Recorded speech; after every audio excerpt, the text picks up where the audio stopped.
You walk into a bar, a speakeasy, looking for your date. In the corner there's a man, slowly slipping away the final few embers of life out of his cigar. You see her and approach.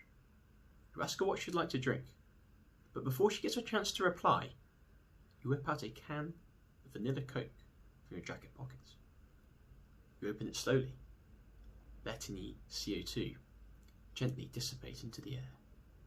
Before pouring it all over yourself, the strands of hair on your head glue together like comrades facing a fascist dictatorship. Your date looks bewildered. And as she leans in to ask you what you were doing, she pauses. She gets a whiff. A sweet Coca-Cola. She likes it. Welcome to Armani Profumo.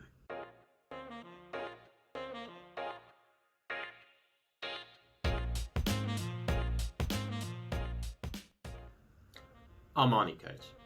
Yes, for me, the top notes on this fragrance, when you first spray it, I get splashes of Coca-Cola. Now, I have no problem with that because I really like Coca-Cola, so does most of the world, judging by its sales. So actually, if anything, that should serve this fragrance really well and serve you really well. As the top note begins to go though, and the Coca-Cola vibe does disappear, it's replaced with this really pleasant combination with like nutmeg and orange blossom. So it's sweet, but a little dark, a little oriental, and I really like that. And then as we really start to hit the base of the fragrance, we begin to kind of experience this really, really pleasant and warming amber. Leather is also listed on Fragrantica, which I don't get. I hate leather, and I would say you absolutely don't smell that in this.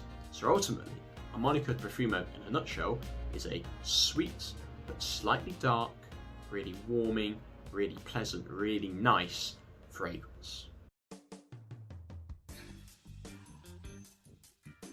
So when would I wear this, I hear you ask? Well, this is an important question because from what I've described, this sounds like it could perhaps be quite a good clubbing, date night fragrance, and I would agree. However, the longevity of this fragrance is very good. When I sprayed it on myself, I was getting 10 hours plus, and on clothes you can smell it the day after. In fact, the first time I ever tried this fragrance, I borrowed it from a friend, and I was blown away because this was before I was into fragrances, but I could still smell something well on to like 16 hours after I'd worn it. So performance in that sense is fantastic. The projection and massage is decent, but it's not world class. So you could wear this clubbing, but it might well get drowned out by the slightly stronger colognes going. So perhaps this lends itself more to a date night fragrance, which I think would work very well. However, interestingly, when I was eating my bolognese a couple of days ago, when I was testing this cologne, and this was a few hours into wearing it on my wrist, and the steam from the bolognese literally wafted this right into my nose. And now, because I wasn't expecting to smell it, it was literally like smelling it on someone else, and it smelled incredible. And it really got me thinking that this, as a fragrance, I think could work as an all-round, all-year, day-to-day fragrance. Because for me, when you're wearing cologne, you want them to be noticed by people. Now maybe you don't, in which case you wouldn't go for this, but I think for most of us, you want a fragrance which projects well, which lasts a long time. And actually, this will do that well for a day-to-day fragrance. I think it's marketed and people see this more as a wintry kind of fragrance with the nutmeg, with the amber, which it is. But actually, I think on a warm day, this would really perform really well. You'd begin to get better projection. And I think this could work really, really nicely for you.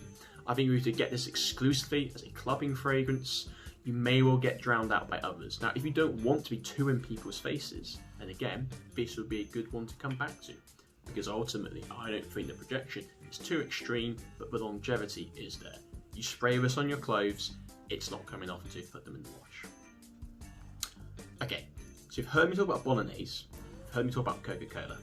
What are my ultimate thoughts on this cologne?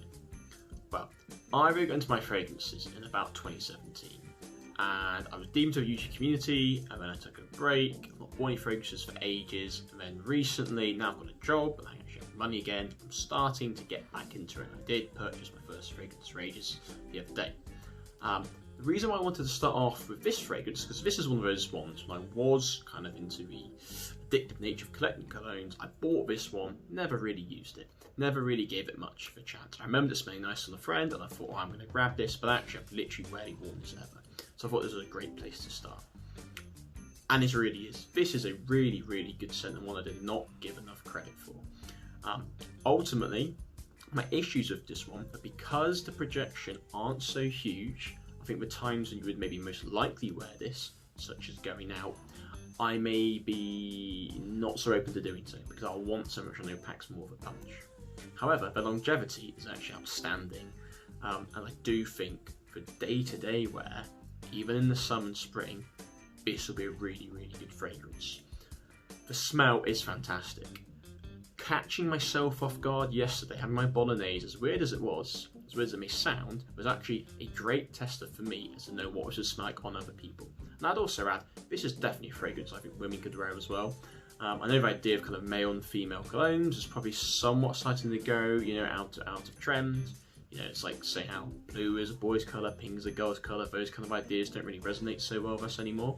And I think this is a cologne I'd love to smell on absolutely anybody. So for the smell and for the performance, I'm going to give this an 8.5. It loses marks purely because it is quite expensive, and I think for the amount of money you pay, I would like personally a bit better projection. But the smell you can't beat. So for the Untrained Nose, which is mine and most likely yours, is this worth picking up? Yes, if you want one cologne which is going to sort you out all year and can be your daily scent. Or yes, if you want something which hits that mark between being sweet but actually with a bit more depth and a little bit more complexity and darkness to it. If you don't want something which is just pure bubblegum, if you're looking for something which is a bit more interesting dark but still sweet, then this is really the bright spot there. Also, I've just realised that my microphone has not been recording any of this, so not only are we getting phone quality footage, we're also getting phone quality audio. So I apologise for that, and hopefully if I get a second video up, that'll be fixed. Take care and have a great day.